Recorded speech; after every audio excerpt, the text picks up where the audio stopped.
Selamat bergabung dengan channel saya Kardi Pak Pahan. Kali ini dalam rubrik demokrasi tentang pemilu curang.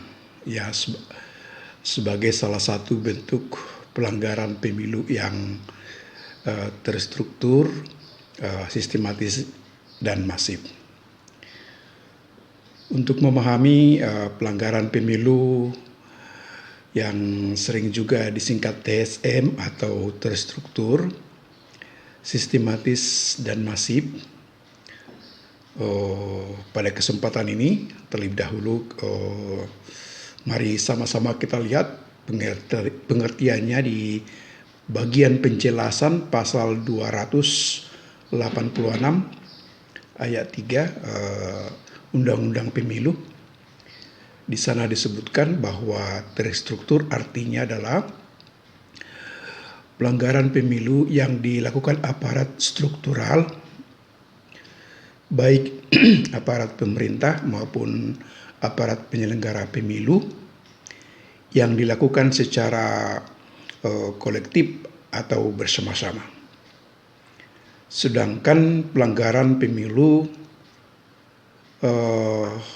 yang sistematis adalah pelanggaran yang direncanakan secara matang, tersusun, dan sangat rapi.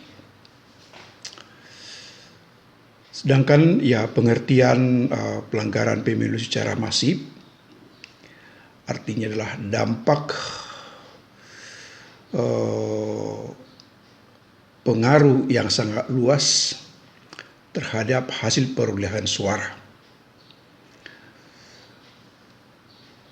Itulah pengertian dari pelanggaran pemilu terstruktur, sistematis, dan masif. Di pemilu 2024 memang ungkapan pemilu curang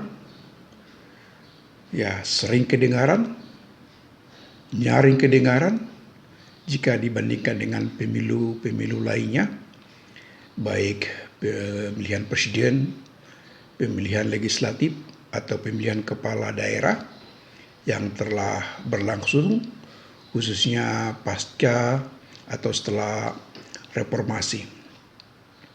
Khususnya pada pelaksanaan pemilu 2024, khususnya yang telah dilakukan pada 14 Februari 2024 untuk pemilihan presiden dan juga pemilihan legislatif. Kata-kata pemilu yang curang memang kerap kali dimuat atau diberitakan di berbagai media dan banyak dibicarakan oleh berbagai kalangan. Konsekuensi dari pemilu curang dalam bentuk melakukan tindakan TSM atau terstruktur, sistematis, dan juga masif, baik itu untuk pilpres atau pemilihan presiden atau pemilihan legislatif, tentu sama-sama berlaku, yaitu kalau memang bisa dibuktikan bahwa ada pasangan calon presiden atau calon DPR, DPRD provinsi, DPRD kabupaten atau DPRD kota melakukan kecurangan atau pelanggaran yang berkategori TSM, yaitu terstruktur, sistematis, dan masif. Tentu kalau dilihat konsekuensi hukumnya seperti diatur di dalam pasal 286 ayat 2 Undang-Undang Pemilu,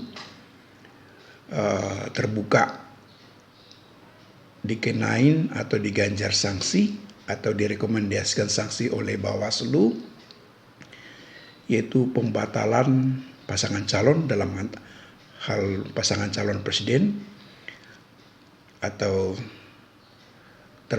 terbuka dibatalkan sebagai calon anggota DPR, DPRD tingkat 1 maupun DPR tingkat 2 maupun DPRD kota. Sehingga dalam rangkaian dugaan yang terjadi pada pelaksanaan pemilu khususnya 14 Februari yang telah dilakukan, pihak-pihak terkait ya perlu kiranya memproses menggunakan upaya yang masih bisa dilakukan dengan maksimal, yang didukung dengan dalil dan alat bukti yang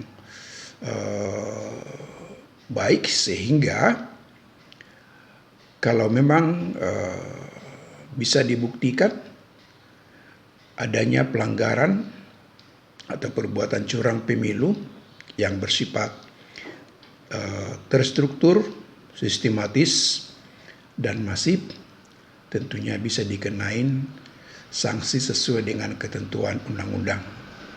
Dan hal itu juga penting mengingat pelaksanaan pemilu khususnya pemilihan kepala daerah pada akhir tahun 2024. Upaya-upaya hukum yang dilakukan adalah bagian dari upaya perbaikan pada pelaksanaan pemilu berikutnya.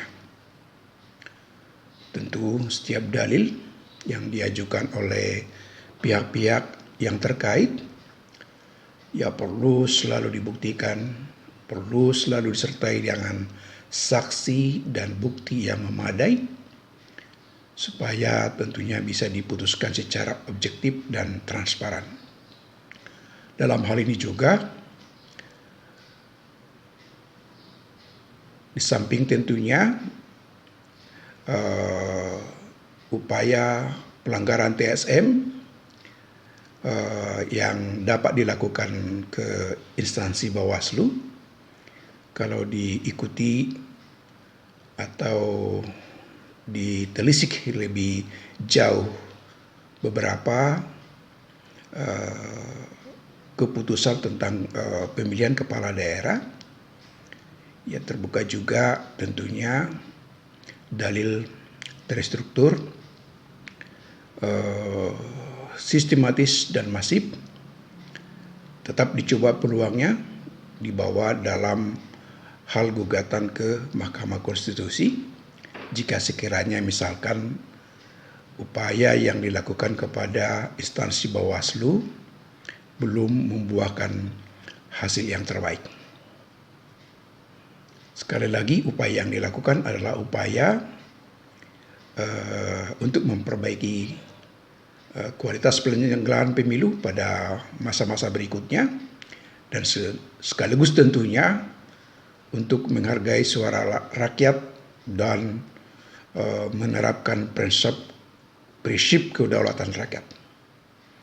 Semoga isu pelanggaran yang bersifat terstruktur, sistematis, dan masif dalam pelaksanaan pemilu khususnya pemilu 14 Februari 2024 bisa ditangani secara baik dan objektif supaya terjadi proses pemilu yang